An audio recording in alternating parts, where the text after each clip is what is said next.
और एक बार पहले भी कथा में काज फिर कहते हैं, जिसका लोहे से जुड़ा हुआ व्यापार हो या कोई फैक्ट्री हो या कोई कारखाना हो जो नहीं चल रहा हो, बहुत प्रॉब्लम आ रही हो, कर्जे में जाते जा रहे हो, चल ही नहीं पा रहा, हनुमान जी के उल्टे पांव का सिंदूर लाओ, गतिमान हनुमान जी के नाम से उस जगह पर, उस मशीन पर एक स्वस्तिक और एक त्रिशूल बना दो और उसका पूजन कर दो गतिमान हनुमान के नाम से।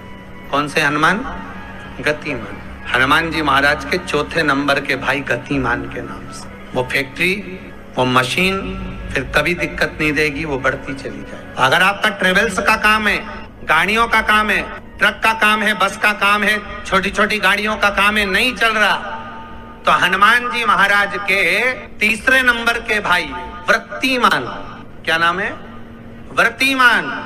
हनुमान जी महाराज के तीसरे नंबर के भाई वृत्तिमान का नाम लेकर श्री वृत्तिमान हनुमान बोलकर हनुमान जी के मंदिर का सिंदूर लाकर उससे गाड़ी पर एक केवल बिंदी अकेली रख दीजिए, केवल एक बिंदी रख दीजिए और गाड़ियों पर बिंदी रखकर एक लाल ध्वजा गाड़ियों के अंदर रखकर उसको हनुमान जी के मंदिर में या पीपल के वृक्ष पर उसको बंधवा दीजिए। कभी गाड़ी खराब नहीं होगी और व्यापार ऐसा चलेगा, ट्रेवल्स एजेंसी ऐसी चलेगी कि आपको पीछे पलट कर देखना नहीं पड़ेगा। वृत्तिमान। आज एक बात और बहुत ध्यान से सुनिएगा महाराज जी, कभी आपको लगे ऐसा व्यापार बहुत अच्छा चल रहा था और एकदम बंद सा हो गया, फैक्ट्री चल रही थी एकदम बंद सी हो गई, मेरा व्यापार ही नहीं बढ़ रहा, तो प्रयास करना, तांबे के कलश में जल लीजिएगा, बेलपत्री नीचे हाथ में रखिएगा, तांबे के कलश को उसके ऊपर रखिएगा, तांबे के कलश को उसके ऊपर रखिएगा महाराज, उल्टा हाथ उस तांबे के कलश पर रखिएगा, अपना नाम और गोत्र का स्मरण करिएगा। ऐसा कैसा ही पात्र लेकर जाइए, अंगूठे से और उंगलियों से पात्र को पकड़कर बेलपत्री हाथ में ही रखे रहने देना। अपनी जिस कामना से जो भी व्यापार है आपका, जो फैक्ट्री है, जो व्यवसाय है, नहीं चल रहा या इंटरव्यू के लिए जा रहे हो नहीं हो रहा, तो जल का पात्र पकड़कर हाथ का स्पर्श कर कर जल श्री तुम्ब रूपेश्वर महादेव, कौन से महादेव? तुम्ब रूपेश्वर महादेव के नाम से शिव को चढ़ा दीजिए। बाद में पात्र को नीचे रखकर बेलपत्री शंकर जी पे जब चढ़ाएं तो इस डंडी के भाग को अशुक सुंदरी का स्थान होना चाहिए। चढ़ाते समय डंडी का भाग अशुक सुंदर की ओर रख दें महाराज। झोली पसार कर प्रणाम करें, बाबा से निवेदन कर कर आए। 3 से 4 दिन लगेंगे, जो व्यापार ठप पड़ा था उसमें थोड़ी सी उन्नति होना प्रारंभ हो जाए। तुम रूपेश्वर महादेव भगवान शंकर आनंद की राशि हैं, शिव सुख की राशि। अरे हम तो कहेंगे आपसे, हम आपसे कहेंगे, अग्नि पुराण का एक संवाद जरूर ध्यान रखिएगा, शिव महापुराण का, लिंग पुराण का, नर्मदा पुराण का संवाद याद रखिएगा, स्कंद पुराण का संवाद याद रखिएगा कि जिसके घर में धन की कमी हो, जिसके घर में रुपये की कमी हो, पैसा नहीं आ रहा हो, व्यापार नहीं चल रहा हो, आप बेलपत्री के पेड़ के नीचे या शिव मंदिर की चौखट पर प्रदोष काल में प्रतिदिन 2, 4, 8, 15 दिन, 20 दिन, 1 महीना घी का दिया लगाकर तो देखो, शिव सुनता है कि नहीं सुनता। और जिस दिन आपका कोई काम अटक गया, नहीं हो रहा, सारी दुनिया के आपने हाथ जोड़ लिए, तब शमी के पत्ते ले जाकर प्रदोष काल में शंकर को समर्पित करके तो देखो। सब्सक्राइब करें हमारे चैनल प्रदीप मिश्रा के उपाय को, बेल आइकन दबाएं ताकि आप अपडेटेड रहें हमारी हर एक वीडियो से। जिस शमी के पौधे में कांटे ही कांटे होते हैं, उस शमी की पत्ती को शंकर को देकर देखो।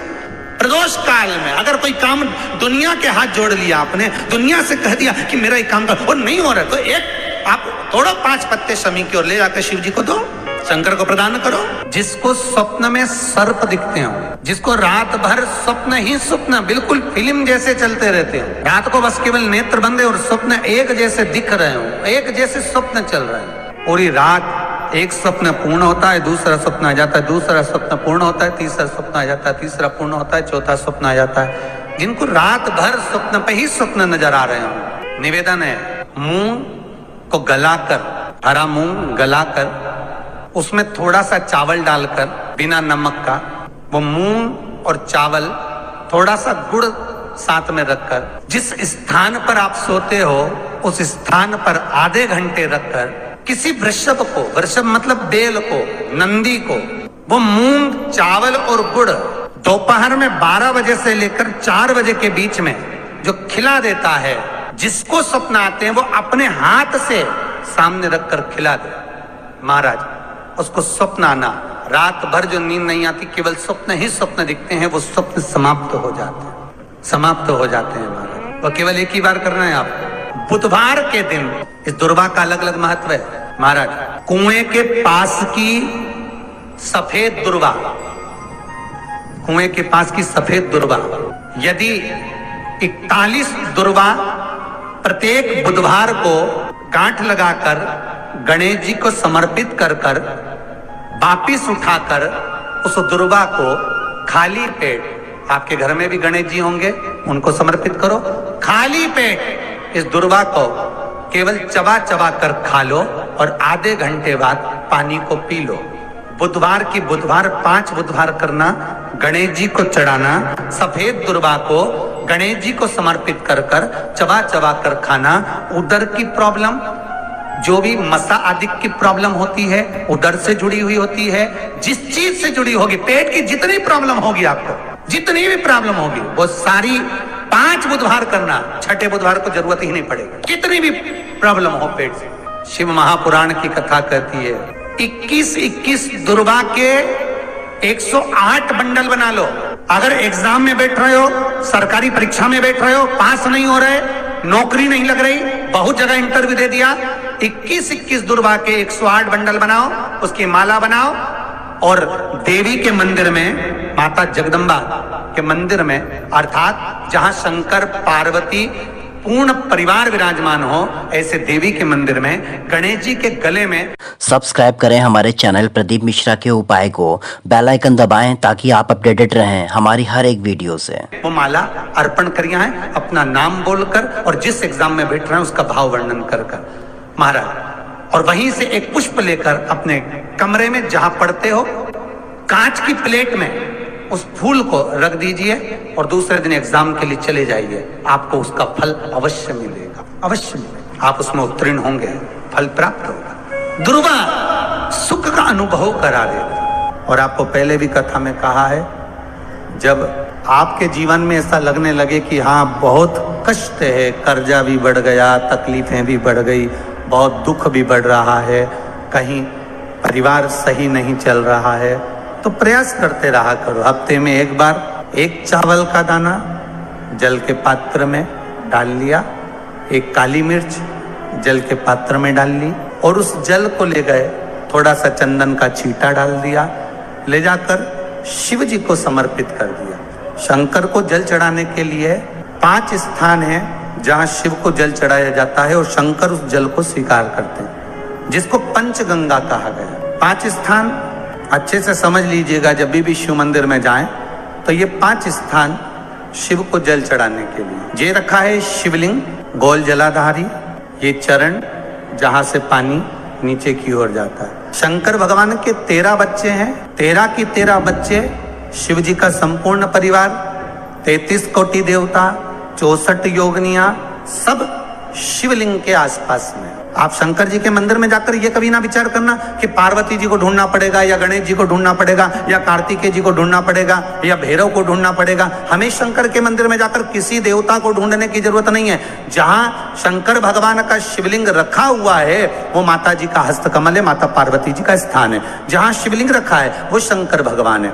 जहां जलाधारी है उस जलाधारी के पास में जहां पानी बहता है बीच में अशोक सुंदरी का स्थान है। जहां से पानी बह रहा है उसका राइट भाग, वहां गणेश जी का स्थान है, लेफ्ट भाग कार्तिकेय जी का स्थान है। शंकर भगवान के ऊपर जो जल गिर रहा है वो शंकर भगवान की 5 लड़कियां, जया, विषहरा, शामली बारी, दौतली, देव, ये शंकर जी की 5 बेटियां ऊपर हैं। जहां से पानी बहकर उस निकासी से, जहां नाली बनी रहती है, पानी जहां से निकलकर बाहर मंदिर के जा रहा है वो 33 कोटि देवताओं का स्थान है। इसलिए सारे मंदिरों की परिक्रमा हो सकती है पर शंकर जी के मंदिर की परिक्रमा नहीं करते, क्योंकि वो जल जो जा रहा है वो 33 कोटि देवताओं का स्थान है, उसको हम लांघ नहीं सकते। वो स्थान जल चढ़ाते समय आप इसका स्मरण रखें। पानी का जब पात्र लेकर जाते हैं मंदिर के अंदर, सबसे पहले शिव जी का जो जलाधारी है उसमें राइट भाग पर अपनी मनोकामना कर कर जल चढ़ाएं, फिर लेफ्ट भाग में चढ़ाएं रोग मुक्ति के लिए। अशोक सुंदरी की जगह पर चढ़ाएं, ये तीसरा स्थान। चौथा स्थान माता पार्वती जी का जो कटी भाग है जहां पर शिवलिंग रखा हुआ है उस भाग पर जल चढ़ाएं, चौथा भाग। पांचवा भाग शंकर जी के ऊपर चढ़ाएं। ये 5 जगह पर जल क्रम वाइज चढ़ाएं। आप लोग जाते हो डायरेक्ट जाकर शंकर जी पे जल उंडेल करा जाते हो, सीधे गए और शिव जी पे जाकर आपने जल चढ़ा दिया। दोस्तों, आशा है गुरु जी द्वारा बताई गई विधि और उपाय आपके जीवन में परिवर्तन जरूर लाएंगे। और हाँ, वीडियो को लाइक और चैनल को सब्सक्राइब करके भी जरूर जाइएगा। आगे भी